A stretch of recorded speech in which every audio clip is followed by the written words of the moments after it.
بسم اللہ الرحمن الرحیم۔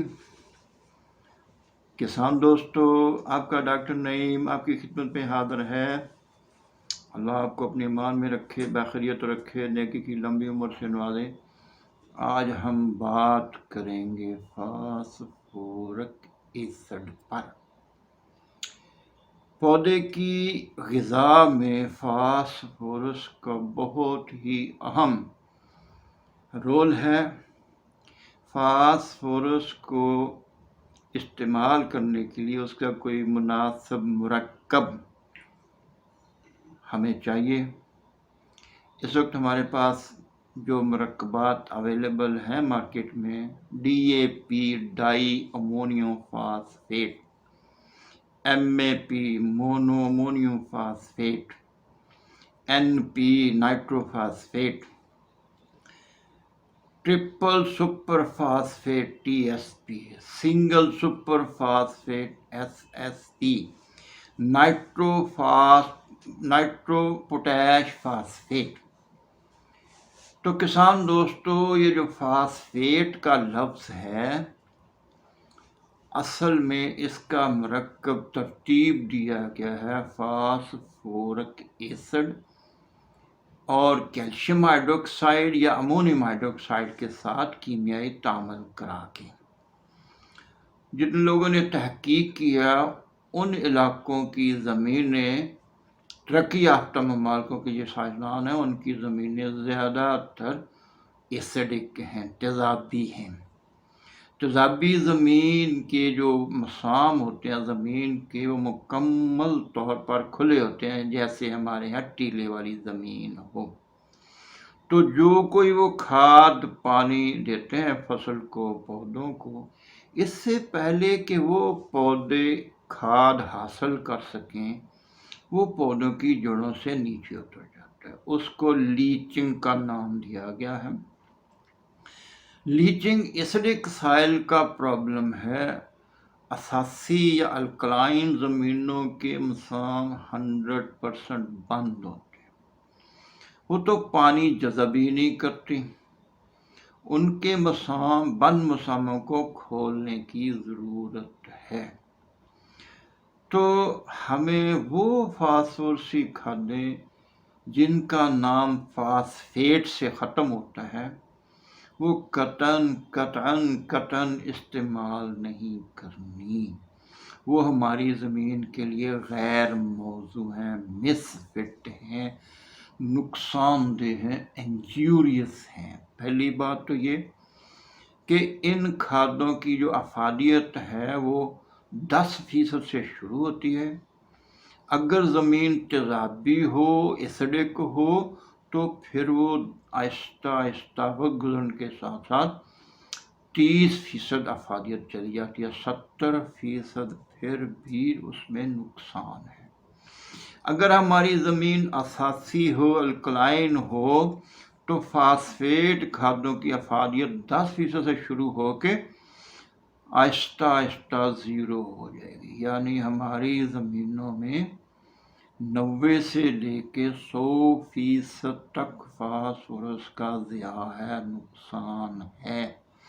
دوسری بات یہ ہے کہ جو فاسفیٹ کھادیں ہم زمین میں ڈالیں گے، وہ زمین کے اندر موجود کیلشیم کاربونیٹ، جو ہماری زمینوں میں تمام دنیا کی زمینوں سے زیادہ ہے، اسی وجہ سے ہماری زمینوں کو کلکیریس الکلائن سائلز کا نام دیا گیا ہے۔ چونے کے پتھر والی زمینیں اس سے ریئیکٹ کریں گے تو پہلے وہ مونو کیلشیم فاسفیٹ جو ہے فاسفیٹ کھادوں کی شکل میں ڈائی کیلشیم فاسفیٹ بنے گا، پھر وہ ٹرائی کیلشیم فاسفیٹ بن جائے گا، اور ٹرائی کیلشیم فاسفیٹ جو ہے وہ راک فاسفیٹ کو کہتے ہیں، پتھر کو کہتے ہیں۔ وہ جب بنے گا اس وقت تو لیکوڈ کی شکل میں ہوگا، مائع حالت میں ہوگا۔ جیسے جیسے زمین خشک ہوتی ہو جائے گی، وہ بھی خشک ہوتا جائے گا، اور ہر زمین کے ہر ذرے کو چاروں طرف سے گھیر لے گا، کوٹنگ کر دے گا۔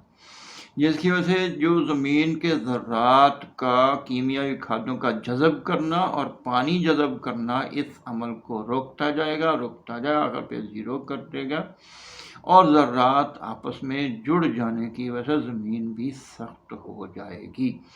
اس لیے ہم نے کوشش کرنی ہے کہ اپنی اساسی زمینوں میں فاسفیٹ کھادوں سے ہر حال میں بچنا ہے۔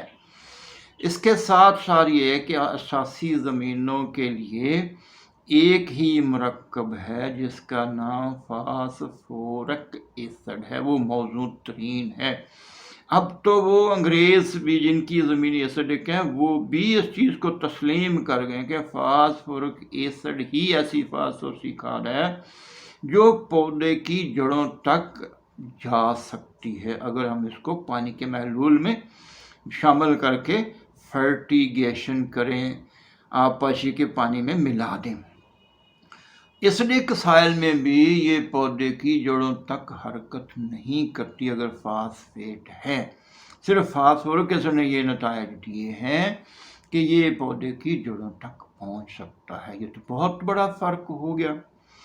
فاسفورس کا ضیاع 90% سے زیادہ زمین کو سخت کرے، زمین پانی جذب نہ کرے، اور اگر پانی جذب نہیں کرے گا تو اس کا مطلب زمین میں وہ جو مسام اتنے بند ہو گئے ہیں کہ پودے کو جڑیں پھیلانے کے لیے بھی جگہ نہیں ملے گی۔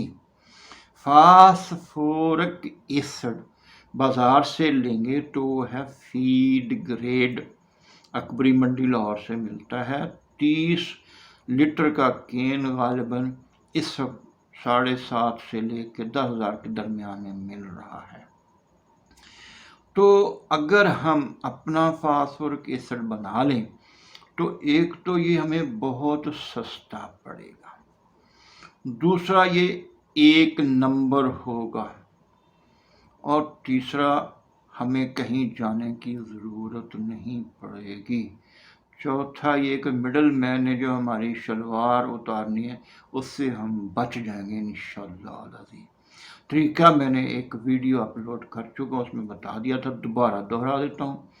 پلاسٹک کا ڈرم لے لیں 200 لیٹر والا، اس کو وال کاک لگائیں 1.25 انچی والا، ڈرم کو آدھا ڈرم پانی سے بھر کے اس میں 1 بوری زور آور MAP زور آور ڈالیں، اور اس میں 25 کلو گندک کا تیزاب، یہ منیمم ہے، اس سے زیادہ ہو سکتا ہے۔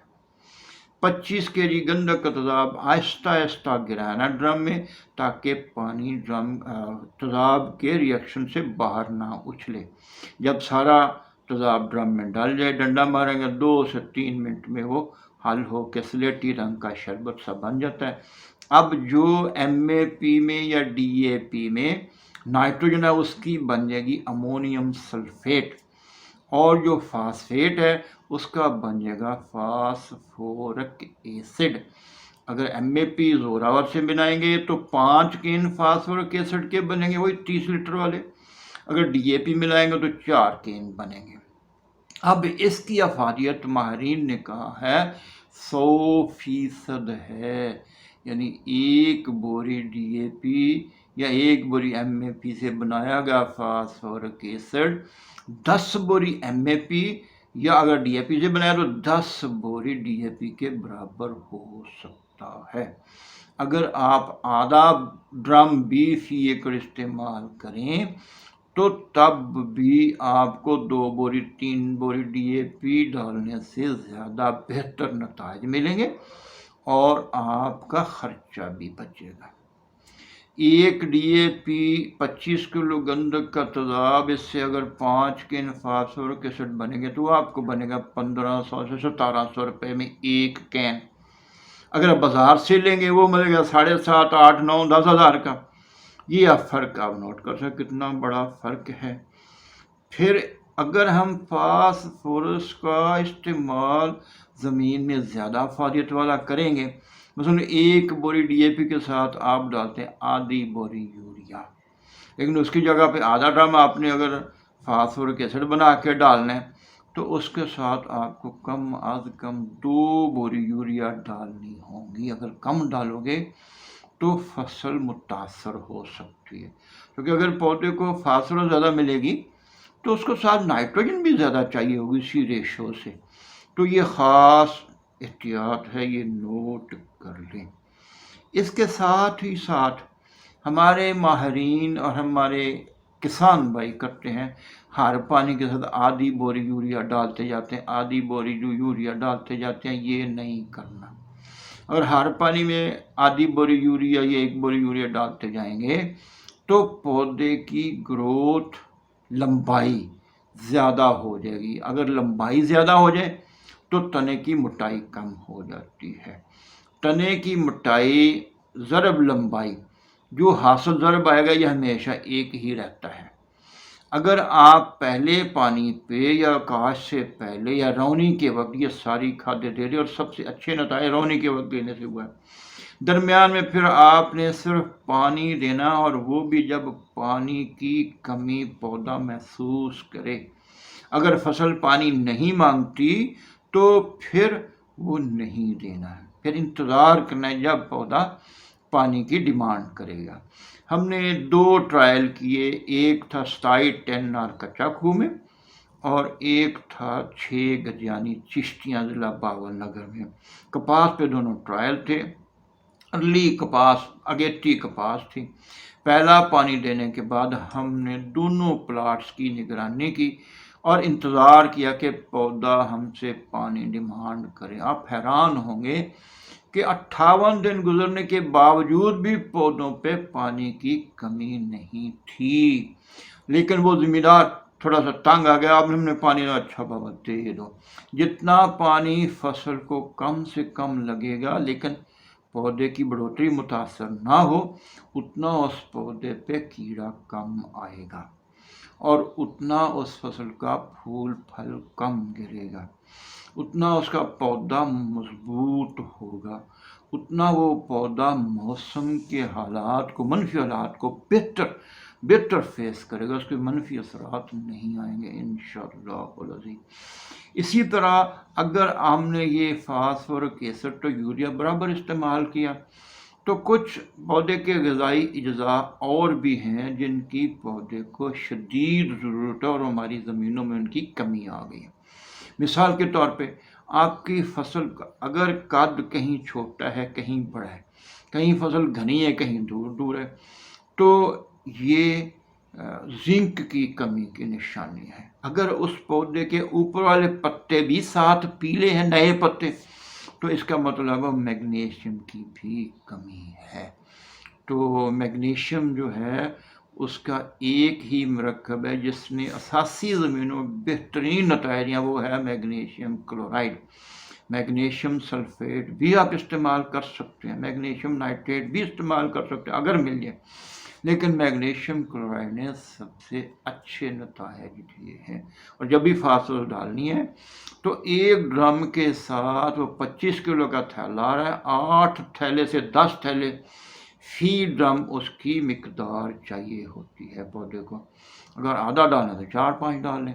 تو اسی طرح زنک سلفیٹ جو ہے اگر نائٹروجن ڈالیں اور اس کے ساتھ 5, 7, 8, 10 کلو تک زنک سلفیٹ بھی استعمال کریں تو آپ کا پودا گرمی یا سردی میں رکے گا نہیں، پانی کی کمی محسوس نہیں کرے گا، اس پہ کیڑے کا حملہ کم سے کم ہوگا.